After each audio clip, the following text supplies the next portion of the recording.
জানুয়ারি মাসের 1 তারিখে সারা দুনিয়ার মানুষ আতশবাজি পুড়িয়ে ঢাকঢোল পিটিয়ে হইহুল্লোড় করে উৎসব আয়োজনের মাধ্যমে খ্রিস্টাব্দের নতুন বছরকে স্বাগত জানায়। কিন্তু উৎসব করার আগে আপনি কি কখনো নিজেকে জিজ্ঞাসা করেছেন কেন 1 জানুয়ারি বছরের প্রথম দিন? আপনি জানতেন কি এর আগে এক সময়ে 25শে মার্চ আবার 25শে ডিসেম্বর সহ বিভিন্ন তারিখে বছরের শুরু ধরা হতো? এর কারণটা ছিল মূলত রোমান পেগান উৎসব। সেই সাথে 2000 বছরেরও বেশি সময় আগে রোমান সম্রাট জুলিয়াস সিজার যে ক্যালেন্ডার বা পঞ্জিকা চালু করেছিলেন তার সূত্র ধরে। 16 শতকে পোপ গ্রেগরি ত্রয়োদশ গ্রেগরিয়ান ক্যালেন্ডার প্রবর্তন করেন এবং ক্যাথলিক দেশগুলোতে ওই সময় থেকেই 1 জানুয়ারিকে নতুন বছর শুরু হিসেবে পুনঃ প্রতিষ্ঠিত করা হয়।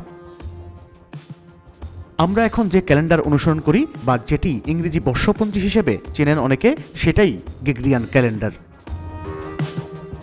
ইতালি, স্পেন এবং পর্তুগালের মতো ক্যাথলিক দেশগুলো তখন দ্রুতই এই নতুন ক্যালেন্ডার গ্রহণ করে, তবে প্রোটেস্ট্যান্ট এবং অর্থোডক্স খ্রিস্টান প্রধান দেশগুলো এটি বেশ দেরিতে গ্রহণ করে। ইংল্যান্ড, যে দেশটি পোপের কর্তৃত্বের বিরুদ্ধে বিদ্রোহ করেছিল এবং প্রোটেস্ট্যান্ট সম্প্রদায়কে গ্রহণ করেছিল, তারা 1752 সালের আগ পর্যন্ত গ্রেগরিয়ান ক্যালেন্ডার অনুসরণ করেনি।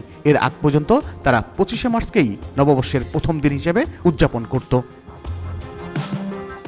1752 সালে ব্রিটেনের পার্লামেন্টে একটি আইন ব্রিটিশদের ইউরোপের বাকি অংশের সাথে একীভূত করেছিল। এর আগে 1699 সালে জার্মানির বিভিন্ন প্রোটেস্ট্যান্ট অধ্যুষিত রাজ্যগুলো নতুন এই বর্ষপঞ্জি গ্রহণ করে। ব্রিটেনের পর 1753 সালে সুইডেন, 1873 সালে জাপান, 1912 সালে চীন, 1918 সালে সোভিয়েত সমাজতান্ত্রিক প্রজাতন্ত্র এবং ইউরোপের সবশেষ দেশ হিসেবে গ্রিস 1923 সালে এই গ্রেগরিয়ান ক্যালেন্ডার গ্রহণ করে। এরপর সময়ের সঙ্গে সঙ্গে খ্রিস্টান প্রধান নয় এমন দেশও গ্রেগরিয়ান ক্যালেন্ডার ব্যবহার করতে শুরু করে।